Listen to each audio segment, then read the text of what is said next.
Assalamualaikum warahmatullahi wabarakatuh. Dalam video ini saya akan membahas tentang tugas proyek saya yang berjudul UML pada sistem koperasi peminjaman.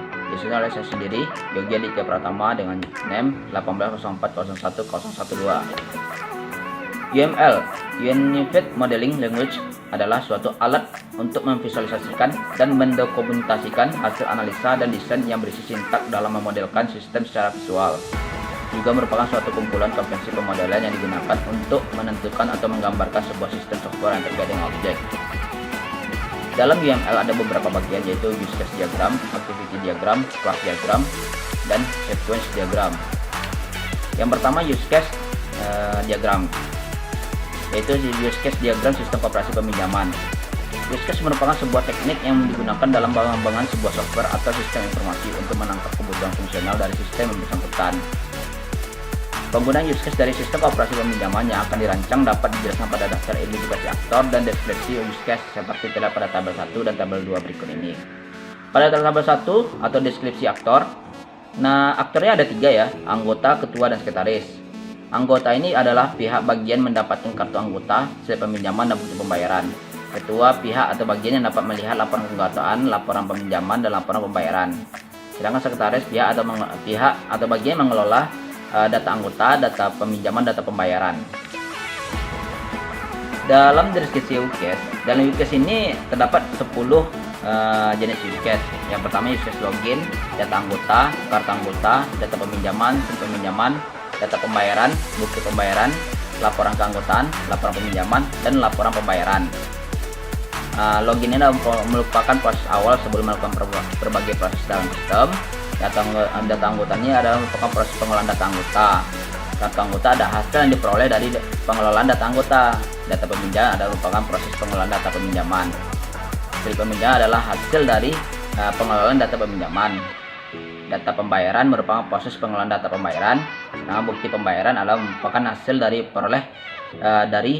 pengelolaan data pembayaran. Sedangkan laporan keanggotaan, laporan peminjaman, dan laporan pembayaran adalah sebuah rangkuman semua transaksi, yaitu transaksi keanggotaan, peminjaman, dan pembayaran. Use case diagram seperti ini ya. Saya jelaskan sedikit tentang use case diagram. Di sini anggota ini mendapatkan kartu anggota, slip peminjaman, dan bukti pembayaran. Ketua dapat login, dapat melihat laporan keanggotaan, laporan peminjaman, dan laporan pembayaran. Sedangkan sekretaris dapat login, mengelola data pembayaran, mengelola data peminjaman, dan mengelola data anggota. Mengeluarkan atau mencetak kartu anggota, mencetak atau mengeluarkan sistem peminjaman, mencetak atau mengeluarkan bukti pembayaran. Selanjutnya di activity diagram sistem operasi peminjaman. Diagram activity adalah bentuk visualisasi dari alir kerja yang berisi aktivitas dan tindakan yang juga dapat berisi pilihan, pengulangan, dan concurrence. Berikutnya adalah gambar diagram activity untuk sistem operasi peminjaman. Yang pertama, diagram activity login. Yang dapat login di sini ada 2 ya, sekretaris dan ketua. Jadi sekretaris dan ketua ini memasukkan username passwordnya, nanti di request oleh sistem, nanti divalidasi oleh database. Jika benar username passwordnya, maka sistem akan login valid dan masuk ke menu utama. Sedangkan kalau gagal atau salah username passwordnya, akan kembali ke input username passwordnya. Diagram aktivitas simpan data anggota. Jadi dalam data anggotanya ada 3 diagram activity, yaitu simpan data anggota, edit data anggota, dan hapus data anggota. Yang pertama sistem diagram activity simpan data anggota.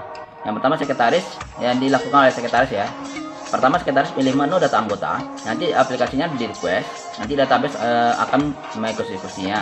Nanti setelah selesai dieksekusi oleh database, aplikasinya akan menampilkan data anggota.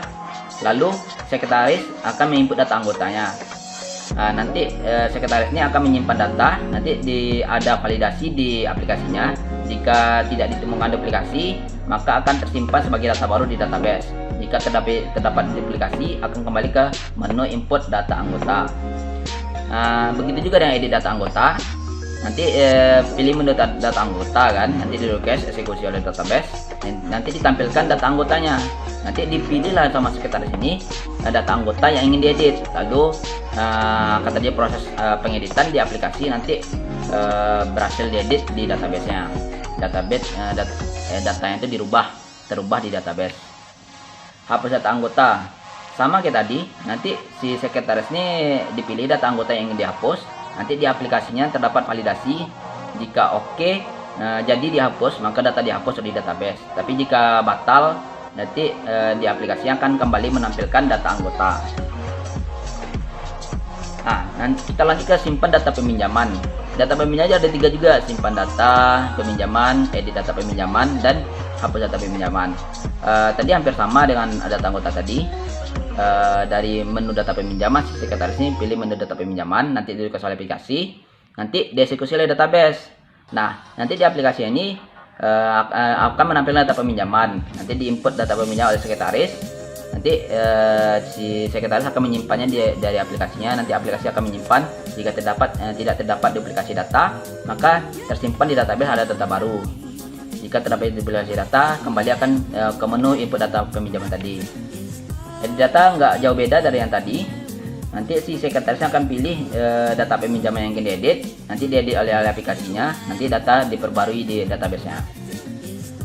Hapus data anggota, hapus data peminjaman juga kan, hampir mirip tadi. Jadi dipilih data peminjaman yang ingin dihapus. Jika jadi dihapus, data terhapus di database. Jika batal, maka aplikasi akan menampilkan menu tampilan daftar data peminjaman. Begitu juga dengan data simpan data pembayaran. Ini ada 3 juga ya: simpan data pembayaran, edit data pembayaran, dan hapus data pembayaran.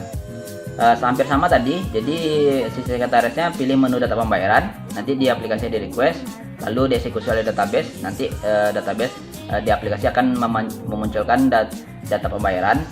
Nanti si sekretarisnya input data pembayaran yang baru kan.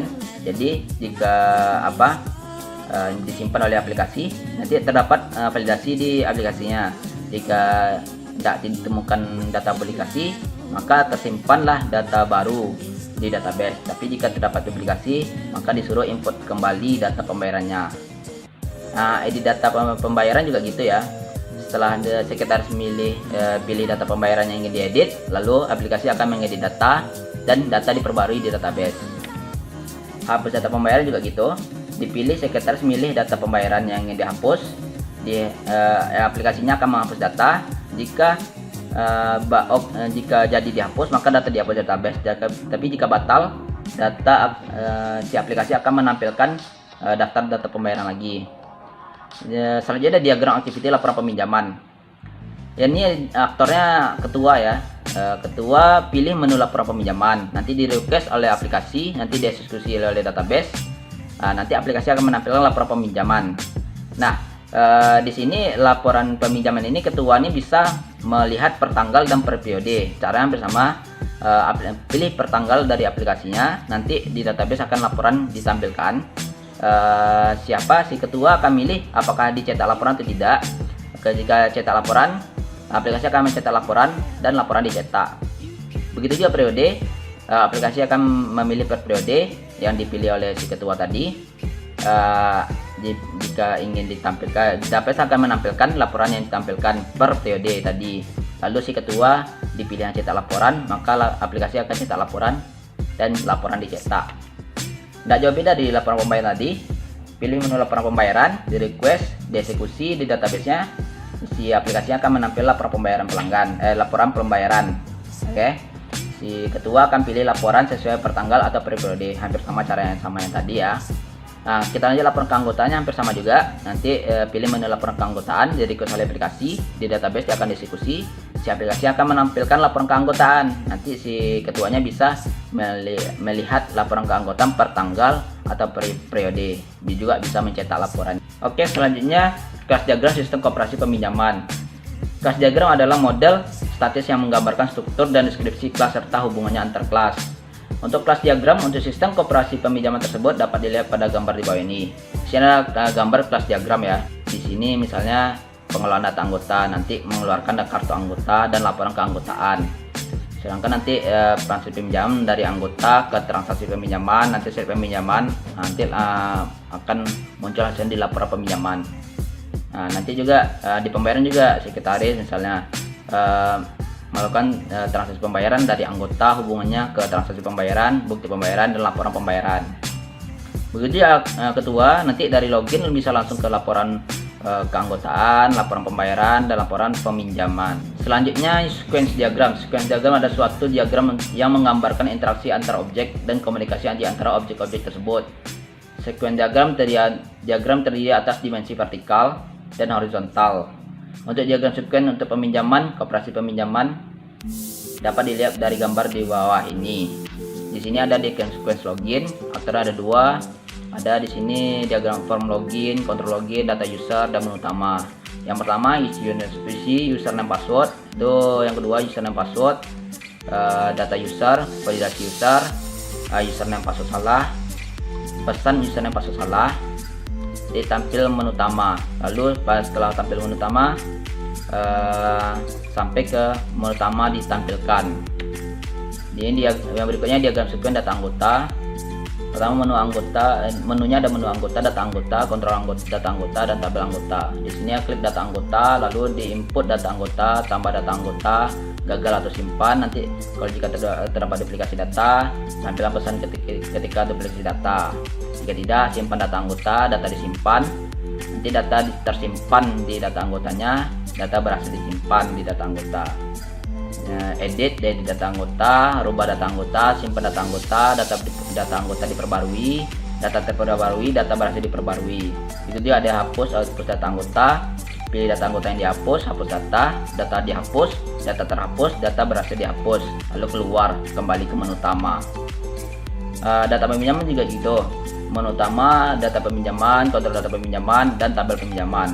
Yang pertama kan dari menu utama tuh, klik data peminjaman, input data peminjaman, tambah data peminjaman, gagal simpan data, dan jika terdapat duplikasi tampilkan pesan ketika duplikasi data. Jika tidak, simpan data peminjaman, data disimpan, data tersimpan, data berhasil disimpan, edit data.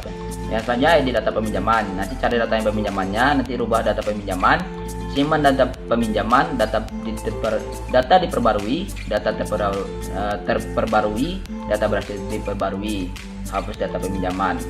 Lalu pilih data peminjaman, hapus data dihapus, data terhapus, data berhasil dihapus, keluar dan kembali ke menu utama. Oke, diagram sequence dan data pembayaran ya. Dari sekretaris kan pilih dari menu utama nih, pilih data pembayaran, lalu di data pembayaran input data pembayaran, lalu tambah data pembayaran. Jika kontrol datanya tambah data pembayaran, nanti misalnya gagal disimpan. Jika terdapat duplikasi data, tampilkan pesan ketika duplikasi data. Jika tidak, simpan data pembayaran, data disimpan, data tersimpan, data berhasil disimpan di data pembayaran. Lalu edit pembayaran, cari data yang diedit, rubah datanya, simpan datanya, data diperbarui, data terperbarui, data berhasil diperbarui di data pembayaran. Lalu hapus data pembayaran, pilih data pembayaran, hapus data dihapus, data terhapus, data berhasil dihapus, keluar kembali ke menu utama. Selanjutnya diagram sequence laporan pembayaran. Dari ketua menu ada menunya, menu utama laporan pembayaran, kontrol laporan pembayaran, cetak ya. Pertama ketua klik laporan pembayaran, laporan per tanggal, tampil laporan pembayaran, cetak laporan pembayaran, laporan dicetak, laporan tercetak, laporan berhasil dicetak di laporan pembayaran. Nanti bisa pilih per periode, tampil laporan pembayaran, cetak laporan pembayaran, laporan dicetak, laporan tercetak, laporan berhasil dicetak di laporan pembayaran. Nanti lalu keluar kembali ke menu utama. Diagram sequence untuk laporan keanggotaan. Ketua akan mengklik laporan keanggotaan di menu utama. Nanti di laporan keanggotaannya bisa pilih laporan per tanggal atau per periode. Pertama per tanggal, lalu tampil laporan keanggotaan, dikontrol laporan keanggotaan, cetak laporan keanggotaan, laporan dicetak, laporan tercetak, laporan berhasil tercetak di laporan keanggotaan. Per periode juga gitu, tampil laporan keanggotaan, cetak laporan keanggotaan, laporan dicetak, laporan tercetak, laporan berhasil dicetak di laporan keanggotaan, lalu keluar dan kembali ke utama. Sekian penjelasan dari materi dari tugas proyek saya. Jika ada salah-salah kata mohon dimaafkan. Wabillahi taufiq wal hidayah. Wassalamualaikum warahmatullahi wabarakatuh.